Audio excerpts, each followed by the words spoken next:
हाय नमस्कार મારા વાલીડાઓ હું વંદે માતરમ સર ધોરણ 10 સામાજિક વિજ્ઞાન પ્રકરણ નંબર 9 તૈયાર થવું પડેगा। પ્રકરણ 9 ધોરણ 10 પ્રકરણ 9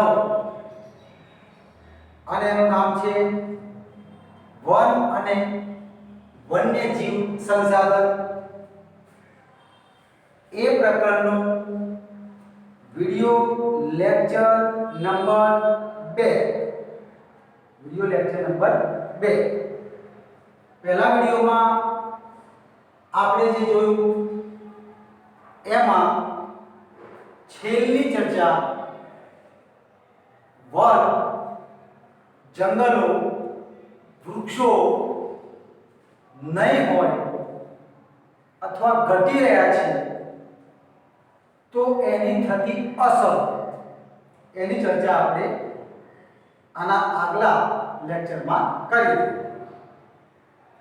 હવે પ્રશ્ન એ થાય કે ભાઈ આ વૃક્ષોને આ જંગલોને આ વનને આ ફોરેસ્ટને બચાવવાના કોઈ ઉપાયો ખરા?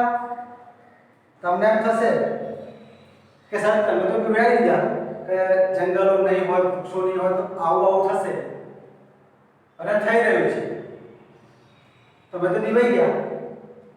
તો હવે આ જંગલો બચાવવા માટે શું કરવું, એના માટે કયા કયા ઉપાયો છે? તો આ પ્રકરણમાં જંગલો ઘટવાના કારણો, જંગલો ઘટવાની અસરો અને જંગલો બચાવવાના ઉપાય, કારણ, અસર અને ઉપાય, આ ત્રણ મુદ્દા મહત્વના થશે। આ ત્રણ પોઈન્ટમાંથી એક પોઈન્ટ તો પરીક્ષામાં ચોક્કસ પૂછાશે, ના પૂછાય તો મને કહેતા નહીં કે મેં કીધું। મિત્રો, વન સંરક્ષણના ઉપાયોમાં પહેલો ઉપાય આપણે એવો પણ વિચારી શકાય કે લાકડાના વિકલ્પો શોધવા। વિકલ્પ એટલે ઓપ્શન। વૃક્ષો અને એ લાકડું જે છે, લાકડું આપણને જ્યાં જ્યાં ઉપયોગમાં આવે છે, આપણે એ લાકડાનો ઉપયોગ કરીએ છીએ, એના લીધે વૃક્ષ કપાય છે, જંગલ ઘટે છે, જંગલ ઉપર ભારણ પડે છે।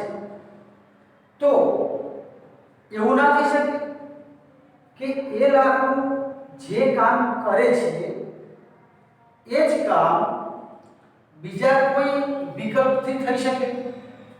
જો એવું થઈ શકતું હોય તો કરવું જોઈએ, અથવા એવા વિકલ્પો શોધવા જોઈએ। અને શોધવાથી તો ભગવાન પણ મળે એવું નરસિંહ મહેતાએ કીધું। તો શું લાકડાનો વિકલ્પ ના મળે? તો મળે। તો પહેલો ઓપ્શન આ છે કે લાકડાના વિકલ્પો શોધવા જોઈએ, જેથી કરીને લાકડાનું કામ અન્ય શોધાયેલા વિકલ્પોના માધ્યમથી થાય અને જંગલો ઉપર ભારણ ઘટે। ઉપાય નંબર 2, જંગલોમાં ઘણા વૃક્ષો અપરિપક્વ હોય છે, અપરિપક્વ, જેને છોડ પણ ના કહેવાય અને બહુ મોટું ઘટાદાર પરિપક્વ મજબૂત વૃક્ષ પણ ના કહેવાય। એવા જેમ કે તમે બાળક પણ ના કહેવાય અને યુવાન પણ ના કહેવાય। તમે બાળક પણ ના કહેવાય કે તમે પાણી ભૂકો, તમે માટી ખાઓ, હજુ તમે પથારી દરિયો કરો, પથારીમાં દરિયો કરો ના, એટલે હવે તમે બાળક નથી પણ યુવાની નથી, એટલે તમે કિશોર છો। તો મિત્રો વૃક્ષોમાં પણ આવું હોય, જે અપરિપક્વ વૃક્ષ હોય એવા વૃક્ષોને કાપવા ઉપર કડકમાં કડક પ્રતિબંધ મૂકવો જોઈએ અને એ પ્રમાણે ફોલો થાય, એ પ્રમાણે જ થાય એના માટે ખાસ એક આયોજન, વ્યવસ્થા તંત્ર અને નીતિ નિયમો બનાવી એને પાળવા જોઈએ કે જેથી કરી અપરિપક્વ વૃક્ષ બચશે તો એ આવનારા સમયમાં પરિપક્વ થઈ, મજબૂત થઈ અને વધુ આ સૃષ્ટિને ઉપયોગી થશે. આગળ ઘણા બધા ઉદ્યોગો એવા હોય છે કે જેનો કાચો માલ જંગલ આધારિત હોય છે. ઘણા બધા ઉદ્યોગો એવા પણ હોય કે જેનો કાચો માલ જંગલમાંથી આવે છે. તો એવા ઉદ્યોગો હોય તો એ ઉદ્યોગોને કમ્પલસરી ફરજિયાતપણે વનીકરણની ફરજ પાડવી જોઈએ. એટલે કે એવા ઉદ્યોગો કે જે જંગલમાંથી લાકડું લઈ જઈ અને ઉદ્યોગમાં વાપરે છે, વૃક્ષો ઉપર આધાર રાખે છે, વૃક્ષો એમના લીધે કપાય છે, તો શું એ લોકો બદલામાં નવા વૃક્ષો ન વાવી શકે? વાવી શકે. તો જો એવું થાય તો ત્યાંથી એ ઓછા કરે અને આ બાજુ એ વનીકરણ એટલે કે વૃક્ષો વાવી અને નવા વૃક્ષોને જન્મ આપે, એટલે કે નવા વૃક્ષો એક બાજુ તૈયાર કરે. તો જે સંપૂર્ણ નુકસાન જવાનું છે એની જગ્યાએ થોડો બચાવ રહે. એટલે કે જે ઉદ્યોગો કાચો માલ જંગલો પર આધારિત હોય એવા ઉદ્યોગોને વૃક્ષો વાવે એની ફરજ પાડવી જોઈએ, વનીકરણની ફરજ પાડવી જોઈએ. પછી બીજો મુદ્દો ઇકો ટુરિઝમ. ઇકો ટુરિઝમ જે છે એને કડક રીતે સંભાળવું જોઈએ. ઇકો ટુરિઝમમાં શું છે મિત્રો કે જંગલની અંદર પણ લોકો પ્રવાસે જતા હોય છે, ટ્રેકિંગ માટે અથવા તો ઘણા લોકો જંગલમાં પ્રવાસે જતા હોય છે. જંગલમાં પ્રવાસે ગયા પછી, પહાડોમાં પ્રવાસે ગયા પછી ત્યાં આગળ આપણી જે વર્તણૂક હોય છે, આપણો જે વ્યવહાર હોય છે એ કદાચ વૃક્ષ મિત્ર સમાન નહીં હોય, જંગલ મિત્ર સમાન નહીં હોય. આપણે ઘણું બધું બિનજરૂરી કચરો ત્યાં ઠાલવીએ છીએ અને ઘણા બધા વૃક્ષોને નુકસાન પણ પહોંચાડીએ છીએ. પ્રકૃતિને જાણે અજાણે ઘણું બધું નુકસાન ટુરિઝમના નામે પણ થાય છે. એટલે આ ઇકો ટુરિઝમ જે છે, ઇકો ટુરિઝમ એને ખૂબ જ ધ્યાનપૂર્વક સંભાળવું જોઈએ, કડક નીતિ નિયમોથી સંભાળવું જોઈએ અને નિષ્ઠા પ્રમાણિકતાપણે ત્યાં જનાર દરેક નાગરિકે પોતાની પ્રાથમિક ફરજ સમજી અને એ પ્રકૃતિના ઘટકોને નુકસાન ના પહોંચે, ઓછામાં ઓછું પહોંચે એવો પ્રયત્ન કરી અને પોતાનો પ્રવાસ પૂર્ણ કરવો જોઈએ.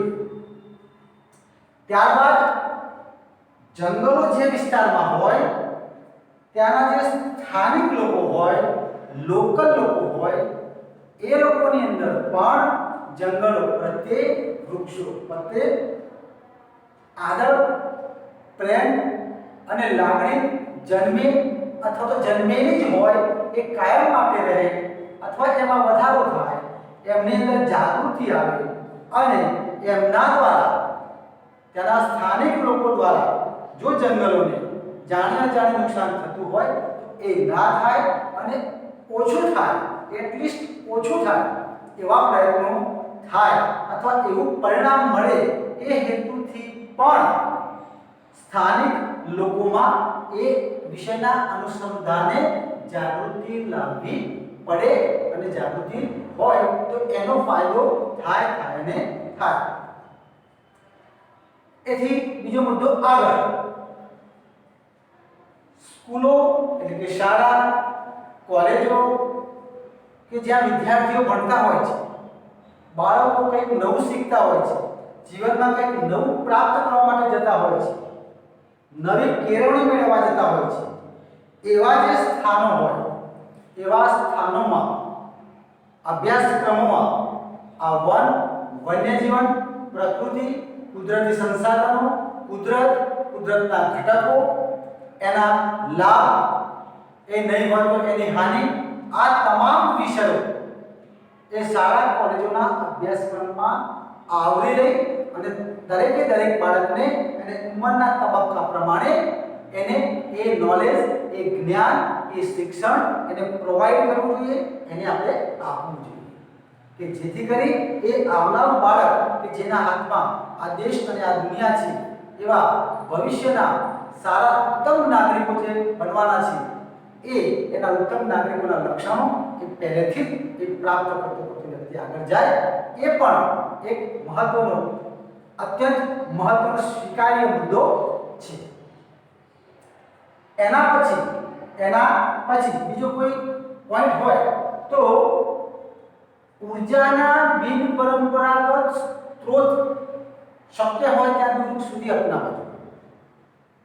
જો ઉર્જા મેળવવા માટે લાકડા ઉપર, વૃક્ષો ઉપર જ આધાર રાખવો પડતો હોય તો એ ઉર્જા મેળવવા માટે ઉર્જાના જે બિન પરંપરાગત સ્ત્રોત હોય એને પ્રાધાન્ય આપવું જોઈએ. સૂર્ય ઉર્જા, પવન ઉર્જા, સમુદ્રી ઉર્જાઓ દ્વારા ઉત્પન્ન થતી ઉર્જા, ભૂતાપીય ઉર્જા, આવી બિન પરંપરાગત ઉર્જાના સ્ત્રોતને વાપરવાનો આગ્રહ રાખવો જોઈએ.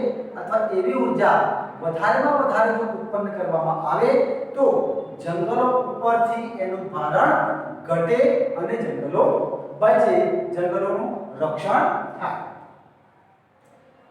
એના પછી ઘાસચારો મેળવવા માટે અથવા તો બળતણ મેળવવા માટે, બળતણ એટલે જે ચૂલામાં અથવા તો રસોઈ બનાવવા માટે અથવા તો ઘરગથ્થુ કાર્ય માટે જે લાકડું વાપરવામાં આવે છે, રફ લાકડું, એને આપણે બળતણ કહીએ છીએ. તો ઘાસચારો કે બળતણ મેળવવા માટે સામાજિક વનીકરણ અથવા તો કૃષિ વનીકરણનો વિકાસ કરવો. સામાજિક વનીકરણનો મતલબ એવો થાય કે સ્થાનિક કક્ષાએ લોકલ કક્ષાએ સ્થાનિક લોકો, સમાજના અગ્રણીઓ, સમાજના નાગરિકો, ગામના નાગરિકો, શાળા સંસ્થાના શિક્ષકગણ, ગ્રામ પંચાયતના લોકો, તાલુકા કે જિલ્લા કક્ષાના લોકો, ધાર્મિક કક્ષાના લોકો અથવા તો જુદા જુદા વિષયના સ્થાનિક અગ્રણીઓ એ ભેગા થઈ અને ગામની અંદર જ્યાં ઉજ્જડ જમીન હોય અથવા તો જે પડતર જમીન હોય ત્યાં એક કાર્યક્રમ રાખે અને એમાં બધા ભાગીદાર બને અને દરેક લોકો એ વનને ઉત્પન્ન કરવામાં, વૃક્ષો વાવવામાં, નવા વૃક્ષો વાવવામાં પોતાનું યોગદાન આપે અને એ વૃક્ષ એને પોતે વાયેલું છે એવો એનો આત્મીયતાનો ભાવ જન્મે. એટલા માટે એક સમગ્ર વર્તુળ એવું ઊભું કરી અને તમામ સ્થાનિક લોકોને સાંકળી અને જે વનીકરણનો કાર્યક્રમ કરવામાં આવે, સમાજ આમાં જોડાયેલો હોય અને જે કાર્યક્રમ કરવામાં આવે એને સામાજિક વનીકરણ કહેવાય. તો આવા કાર્યક્રમો પણ કરવા જોઈએ કે જેથી કરી નવા વૃક્ષો ઉત્પન્ન થાય, વૃક્ષોની સંખ્યામાં વધારો થાય. ત્યાર પછી એક પોઈન્ટ આગળ કે વન સંસાધનનો કરકસરથી ઉપયોગ કરવો. જે વન સંસાધન છે, જંગલ સંસાધન છે કે જેનો ઉપયોગ આપણે ક્યાંક ને ક્યાંક કરીએ છીએ, તો એ ઉપયોગ આપણે કરકસરથી કરીએ.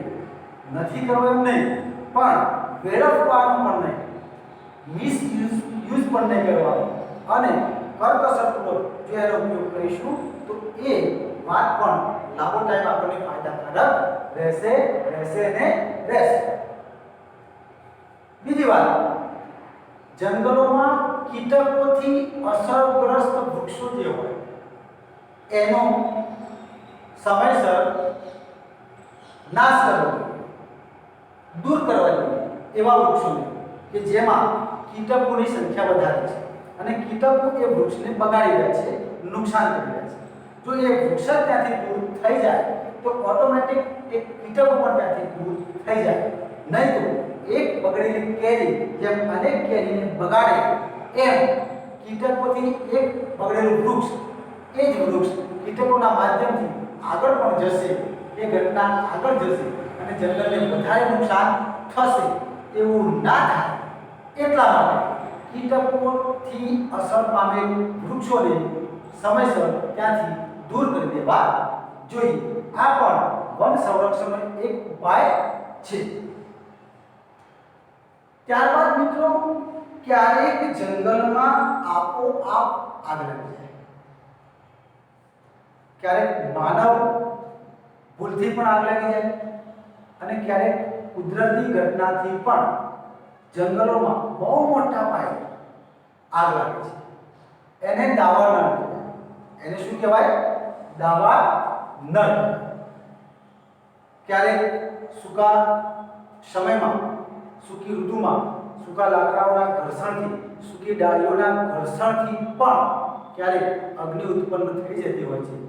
આમ કોઈ પણ કુદરતી ઘટનાથી જ્યારે જંગલમાં આગ લાગી જાય અને આખું જંગલ એમાં જ્યારે સપડાઈ જાય છે ત્યારે એ આગને ઓલવવી એ માનવીના હાથમાં રહેતું નથી. માનવીને કાબૂમાં પછી આગ આવતી નથી. ત્વરિત તો એવી જ્યારે ઘટનાઓ બને છે તો સૌથી પહેલા તો એવી ઘટનાઓ ન બને એના માટેના અગમચેતીના પગલાઓ જો કોઈ હોય તો એને લેવા જોઈએ. અને બીજું, જો ઘટના બને તો એ બનેલી ઘટનાને ત્વરિત અથવા તો ખૂબ જ ઓછા સમયમાં કાબૂમાં લેવી, એ આગને હોલવવી, એના માટે આખું જે તંત્ર જોઈએ, આખી જે ટીમ જોઈએ, આખું એક દળ જોઈએ, આખો જે વિષય છે એ વિષય રાષ્ટ્રીય લેવલ, સેન્ટ્રલ લેવલ, ભારત સરકારના માધ્યમથી જો એ આખા વિષયને હેન્ડલ કરવામાં આવે તો પણ દાવાનળથી થતું નુકસાન એમાંથી ઘણા બધા અંશે બચી શકાય છે. એના પછી મિત્રો, આપણે જાણીએ છીએ કે ભારત એક ઉત્સવપ્રિય દેશ છે. ભારત મનોરંજન પ્રિય દેશ છે.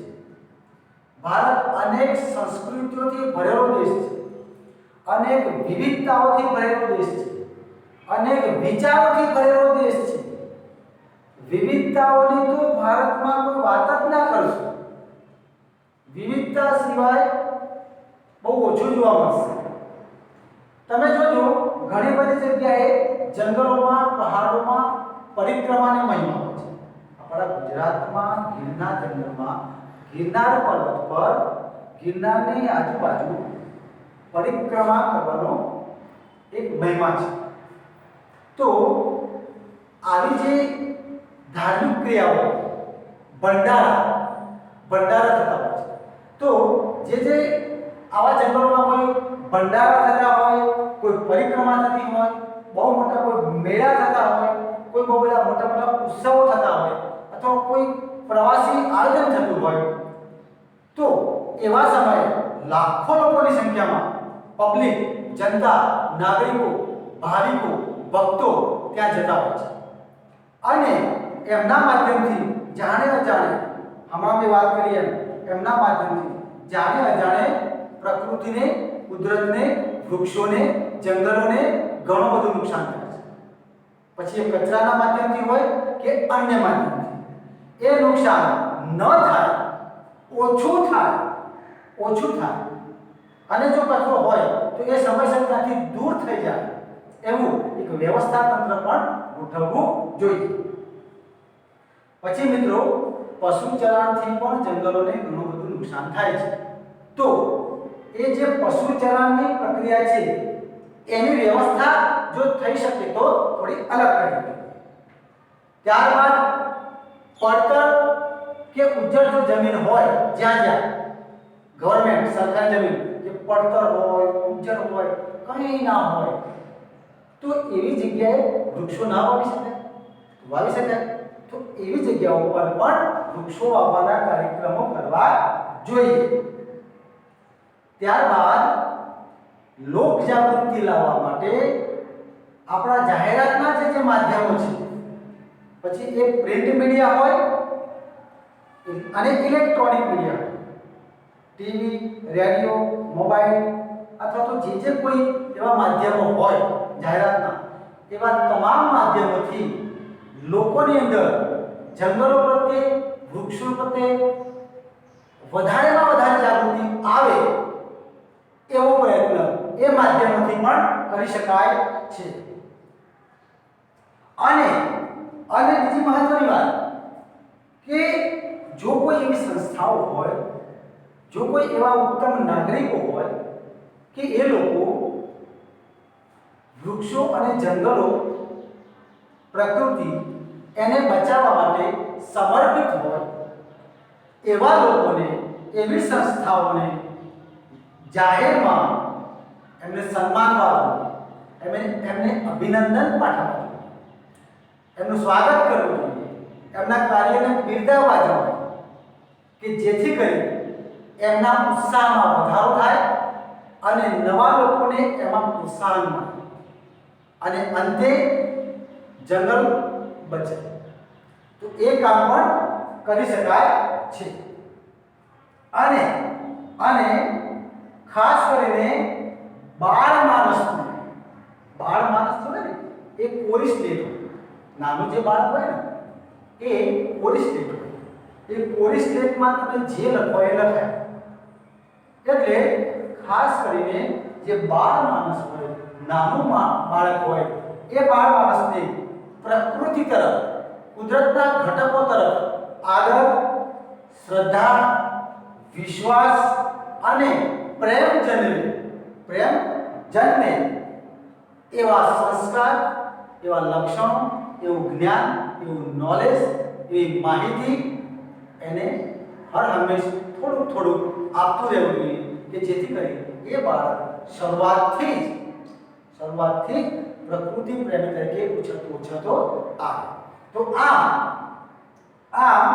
વન સંરક્ષણના આપણે આ ઉપાયોની વાત કરી. આ મુદ્દો અહીંયા આપણે પૂરો. એક મિનિટ.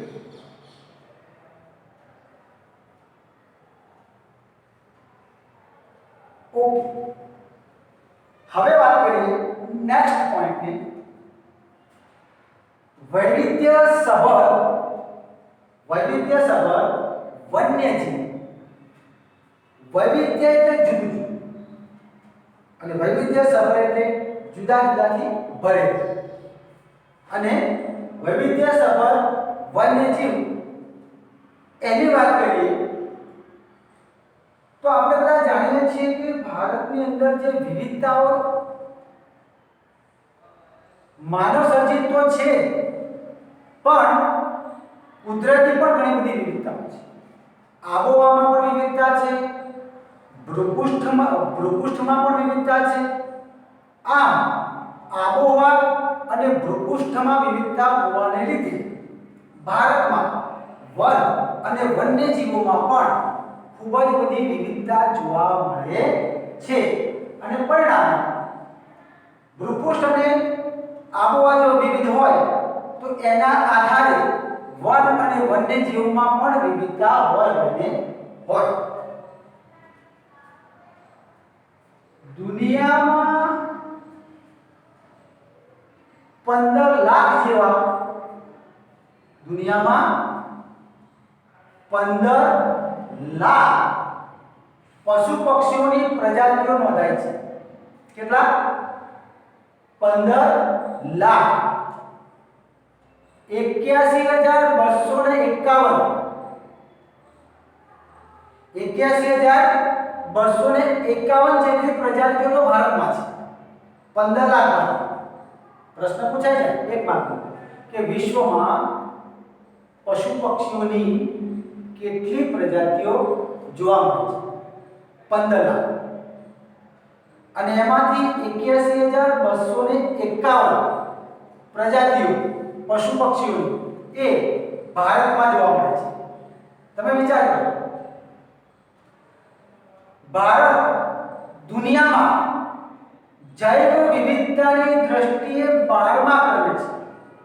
12મો 10 + 2 10 + 2 એટલે કે 10 + 2. જૈવ વિવિધતાની દ્રષ્ટિએ દુનિયામાં ભારત 12મા સ્થાને છે. ભારતની અંદર એશિયા ખંડ, ભારતમાં એશિયા ખંડ, યુરોપ ખંડ અને આફ્રિકા ખંડ. તમે જાણો છો કે ભારત વિશ્વમાં ભૌગોલિક દ્રષ્ટિએ 7મા ક્રમે આવે છે. ભારત કરતા ભૌગોલિક રીતે 6 પ્રદેશો મોટા છે. એમાંના યુરોપ, આફ્રિકા અને એશિયા ખંડમાં જોવા મળતા ઘણા બધા પશુ પક્ષીઓની પ્રજાતિઓ ભારતમાં પણ જોવા મળે છે. જેમ કે જરખ અને ચિંકારા. જરખ અને ચિંકારા એ આફ્રિકન પ્રજાતિ છે, છતાંય ભારતમાં જોવા મળે છે. જેમ કે વરુ અને જંગલી બકરીઓ. જંગલી બકરીઓ એ યુરોપ ખંડની પ્રજાતિ છે, ભારતમાં જોવા મળે છે. જેમ કે હાથી અને ગિબન એ દક્ષિણ પૂર્વ એશિયા ખંડના જે પ્રદેશો છે ત્યાંની પ્રજાતિ છે.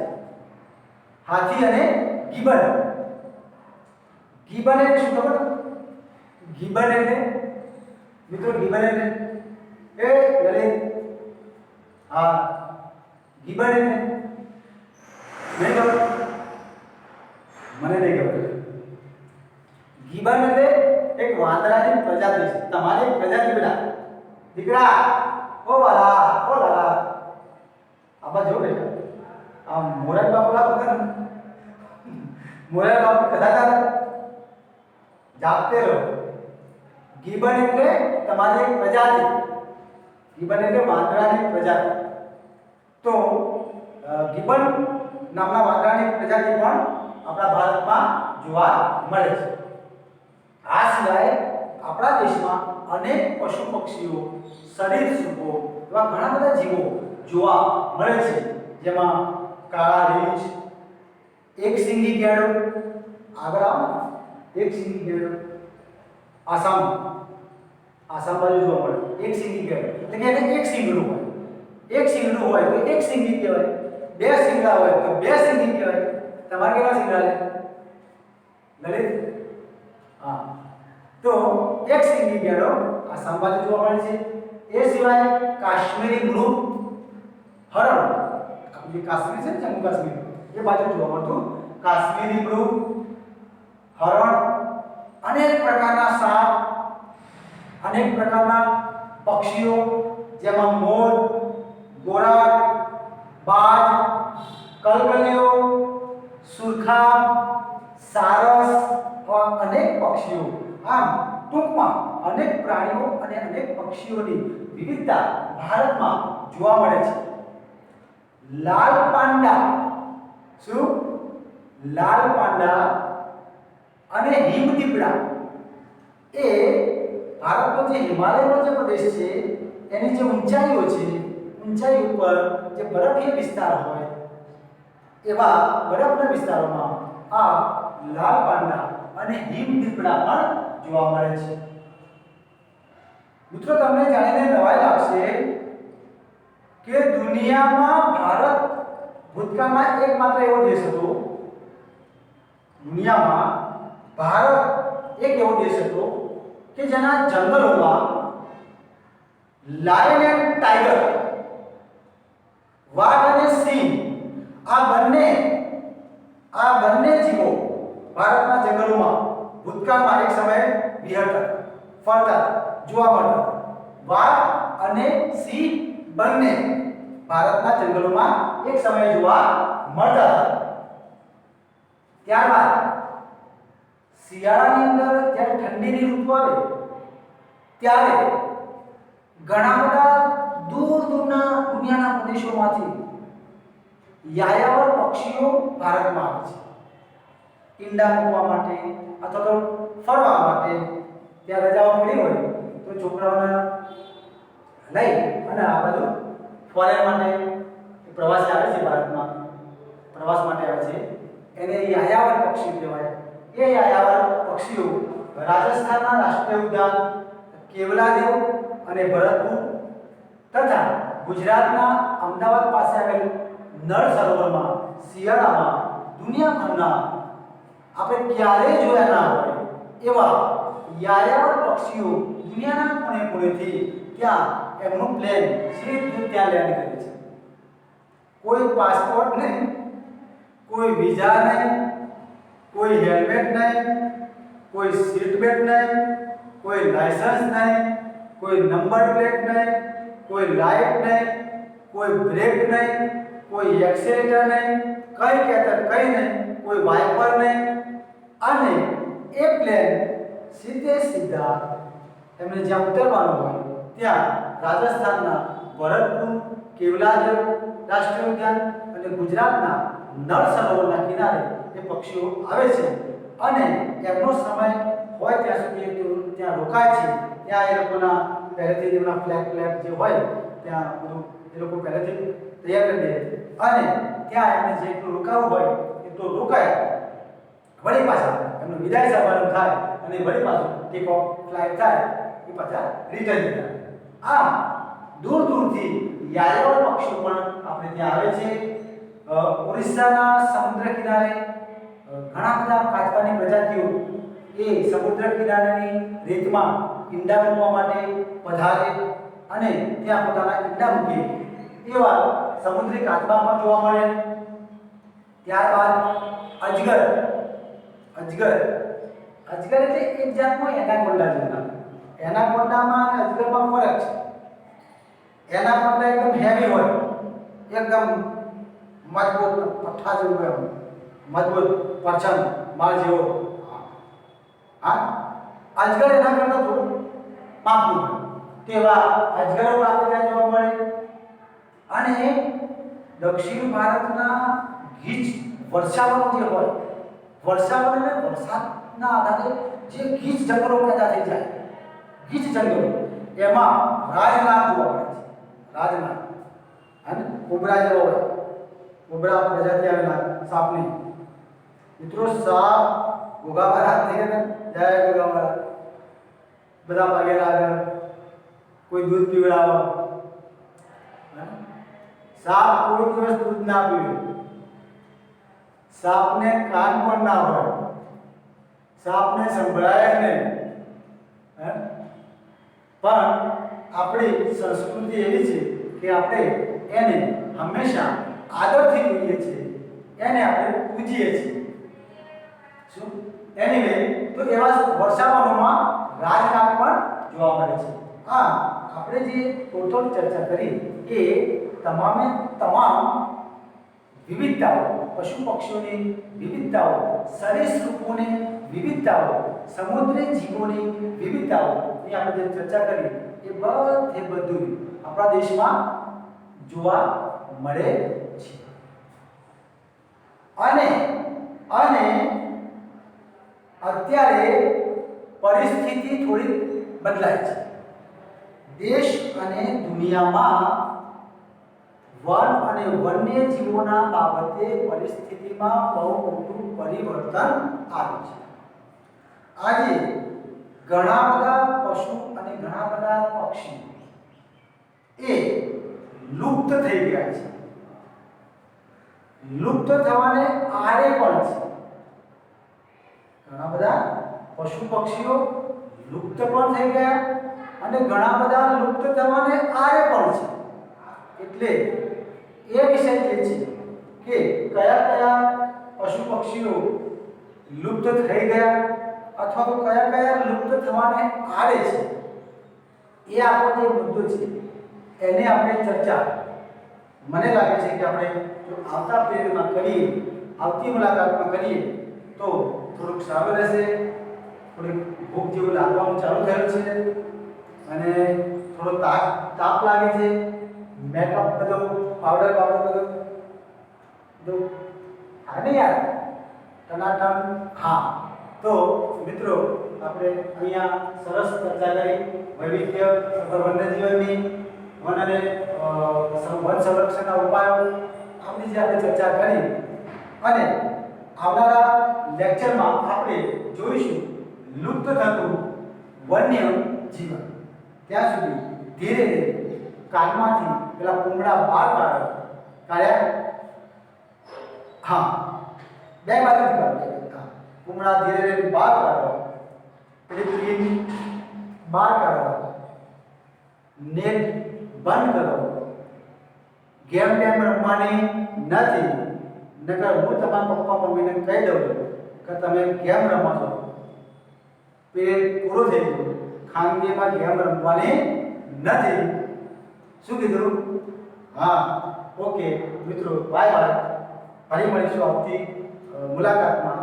આ વિડિયો લેક્ચર નંબર 2 હતું, પ્રકરણ 9 ધોરણ 10 એનું વિડિયો લેક્ચર નંબર 2 અહીંયા આપણે સ્થગિત કર્યું અને વિડિયો લેક્ચર નંબર 3 માં આપણે ફરી મળીશું. ત્યાં સુધી જુદા પડીએ પુનઃ મિલન માટે. તો આપ સૌને વંદે માતરમ. Bye bye. ભારત માતા.